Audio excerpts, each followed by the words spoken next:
Hey guys, welcome back to Libby's Lounge, Patreon edition, where we are recording the unofficial audiobook for the Assassin's Alliance. We are on chapter 37. Let's dive in. Chapter 37. Maureen. Are you sure about this? Andrew asked for the third time on the way to Mike and Oliver's apartment. Yes. If I don't let them know I'm okay, they're going to cause a whole-out war, she said. And I want them to know I'm okay. He placed his right hand in hers, bringing the engagement ring to his lips. The large diamond danced in the elevator lighting. Are you okay? He asked.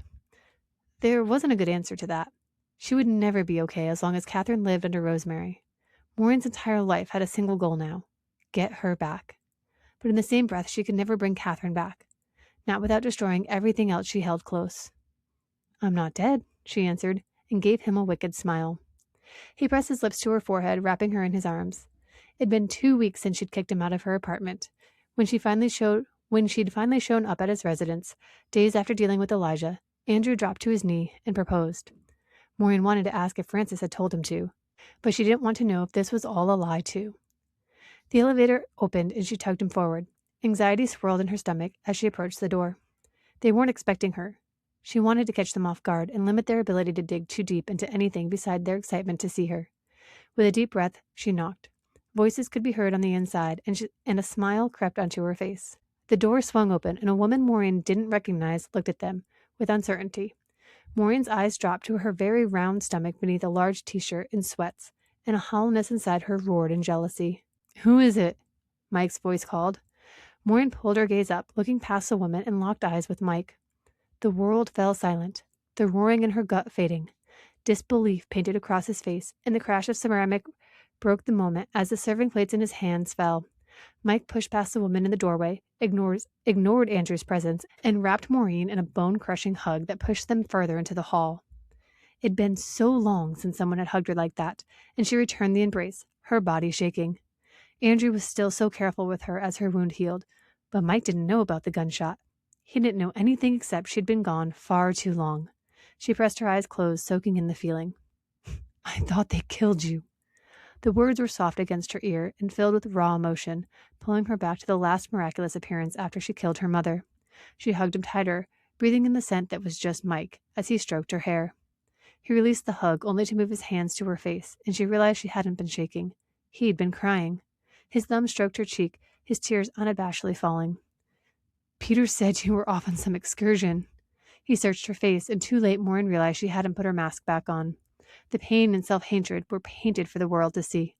She pulled her lips into a smile and tried softening her eyes. He shook his head. Don't do that, he pleaded. Do what? She whispered. Ahem. Andrew cleared his throat beside them. She jumped, forgetting he was there, but it didn't deter Mike. You know what? He said and placed a kiss on her forehead before stepping back. I told you I didn't kill her, Andrew said. Mike draped his arm across her shoulder, the weight familiar and reminding her of simpler days when she just wanted him dead. He looked across her to Andrew. Yeah, well, not technically a murderer isn't the flex you think it is. Andrew's lips twitched. Maureen's daring to do the same, but Andrew said nothing, letting Mike guide her into the apartment. He led Maureen past the woman sweeping up the dishes. Mike dropped without an introduction and headed for Oliver's room. Maureen looked over her shoulder at Andrew, who gave a reassuring smile and stopped to help the woman clean the mess. Look who rose from the grave once again. What is this, number 3? Mike joked. Maureen's breath caught in her chest as she turned forward. Oliver stood beside his bed, a hand on his hip, the other running through his hair as he studied the mess of papers on his bed. He did a double take, eyes widening as they landed on her. Liv? It was another bone-crushing hug, and she wept as Mike released her to her brother. I thought Dad was lying. That she'd been killed for spying, she finished in her head. Why didn't you call? He asked, stepping back to really look at her. Her bruises had faded, the bags beneath her eyes not as deep. The only scars she had were the gunshots hidden beneath her shirt and the ones no one could ever see. I just got back into the country, and I wanted to surprise you. Oliver's eyes caught the ring on her finger, and he lifted her hand. He glanced at Mike, and Maureen looked too, her stomach flipping, afraid of what she might see. The disappointment only flitted across his expression, though, and she turned back to Oliver. There's someone I want you to meet, she said. Me too. His face lit up with excitement. It reminded her of when they were kids. Come on. He pulled her forward, but she dropped his hand as he stepped past Mike. He looked back at them. "Give us a minute," she said. He looked between them before nodding and heading to the kitchen. Mike picked up her left hand with an unreadable expression as he looked at the ring. "I guess a congratulations is in order." The pain in her heart shouldn't be this bad, but it ached all the same. This was Mike. He knew what her father had planned the night June died.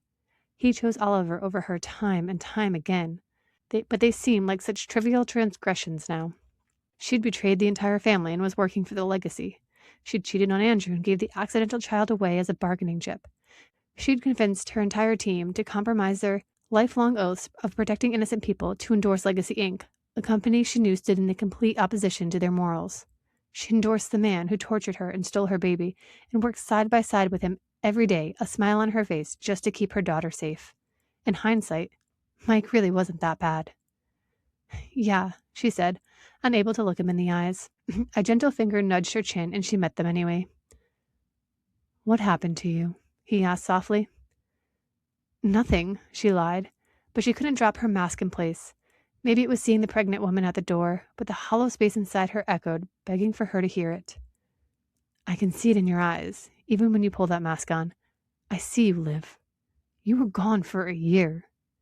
She could feel the pain in his words, as if it had also been the worst year of his life. Maybe it had been. If anyone would understand what had happened, it would be Mike. But words were failing her, and she just nodded.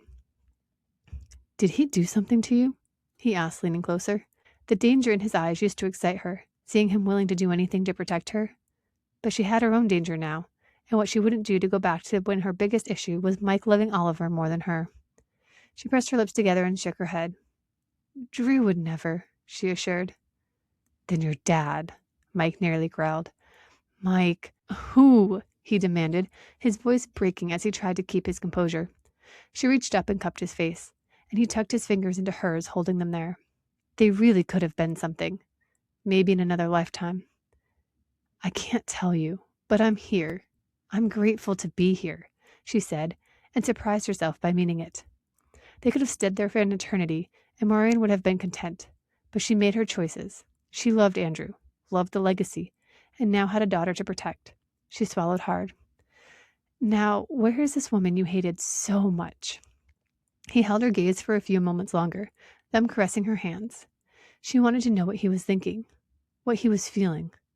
He lifted his lips in a sad smile. "Alicia," he said with an exasperated sigh, "probably poisoning my plate. She's Oliver's wife, which means I have to like her. Doesn't mean she has to like me." "Sounds familiar," she said with a wry smile, and dropped her hands. Mike slung his arm over her shoulders again, the weight comforting as they headed back down the hall. And that is the end of chapter 37. This was a nice short one just to kind of bring home and reconnect what she needed to do with her brother and Mike. Not gonna lie, I really do love Mike, and this scene of reconnecting them was so bittersweet for me. Did it have me questioning if I had her end up with the right person? Yes. Did I already establish that she had been married with kids in this whole plot line with Catherine? Also, yes. But anyways, I hope you guys enjoyed that. We are heading into chapter 38, the final chapter of the book.